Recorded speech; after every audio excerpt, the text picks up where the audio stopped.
Ish-presidenti Alfred Mëjsiu dërgohet me urgjencë në kardiologji, ja si paraqitet gjendja e tij shëndetësore.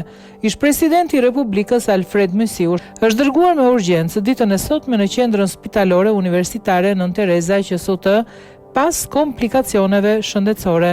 Burimet spitalore bëjnë të ditur se ish-kreu i shtetit është paraqitur në spital me vështirësi në frymarrje. Menjëherë pas mbërritjes ai është truar në repartin e reanimacionit pranë klinikës së kardiologjisë, ku ndodhet në monitorimin intensiv nga stafi mjekësor.